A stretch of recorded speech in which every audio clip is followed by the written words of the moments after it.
এটি কণমানি কন্যা শিশুক এখন ব্যক্তিগত বিদ্যালয়ত প্ৰহাৰক লৈ ডিব্ৰুগড়ৰ চাউলখোৱাত চেপা উত্তেজনা।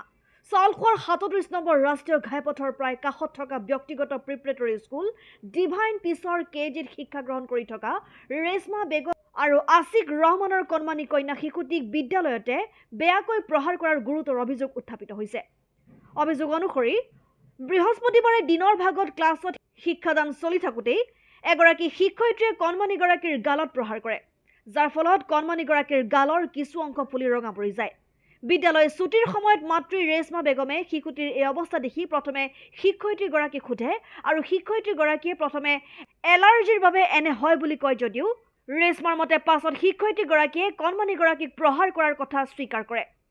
এই সন্দৰ্ভত কণমানিগৰাকীৰ মাতৃয়ে সংবাদ মাধ্যমৰ আগত এইদৰে মন্তব্য দিয়ে। তাই যেতিয়া স্কুলৰ পৰা ওলাই আহিছে, ওলাই আহোঁতে দেখিছোঁ আমি মোক মাৰিলে। তাই যিজনী মানে স্কুলৰ ক্লাছ টিচাৰ হয়, ইংলিছ পঢ়াই ঈশা আহমেদ, তেওঁ উভতি আহি মোক কৈছে যে তাই খজুৱাই ৰঙা হৈ গ'ল গালখন। মই প্ৰিন্সিপালৰ ঘৰৰ পৰা আইচ আনি লগাই দিলোঁ, এতিয়া ভাল পাইছে কৈছে। তাই টিফিন টাইম হয় 12টা বজাত, টিফিন টাইমৰ আগতে তাইক মাৰিছে বুলি কৈছে মোৰ ছোৱালীয়ে।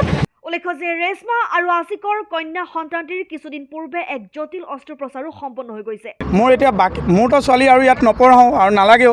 বাকী ষ্টুডেণ্টখিনি যেনেকৈ এনেকৈ মাৰপিট নকৰে, যেনে ভালকৈ পঢ়ায়, এইটোৱে বিচাৰিছোঁ। আগে পিছে হৈছে এইটো ঘটনা। চাউলখোৱাটো এজনী ছোৱালী মূৰত মাৰি মূৰ ফুলুৱাই দিছিলে এইখন স্কুলতে, সৰু ছোৱালী হয়, কিন্তু কি মাক বাপেকে একো ক'ব নোৱাৰিলে কাৰণে গাঁৱৰ মানুহ হয় বুলি সেইকাৰণে ছোৱালীজনী স্কুলৰ পৰাই উলিয়াই দিলে। ইফালে লক্ষণীয় যে বিদ্যালয়খনৰ ভিতৰ চোৱাটো দেখা গ'ল ব্যাপক বিসংগতি। বিদ্যালয়খন প্লে স্কুল যদিও শিশুবোৰ খেলিবলৈ বিশেষ খেলনাৰ সামগ্ৰী দেখা নগ'ল। বিদ্যালয়ৰ এটি কোঠাত পৰিত্যক্ত অৱস্থাত দেখা গ'ল 2 এপদ খেলাৰ সামগ্ৰী।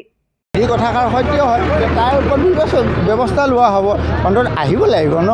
শিক্ষা বিভাগৰ চকুত ধূলি মাৰি এনেসমূহ বিদ্যালয়ে শিক্ষাৰ বজাৰ চলোৱাটো কিমান দুৰ্গ্ৰহণীয় সেয়া এতিয়া প্ৰশ্ন উঠিছে সচেতন মহলৰ মাজত। নিউজ ডেস্ক ৰিপৰ্ট, ডিব্ৰু বাৰ্তা।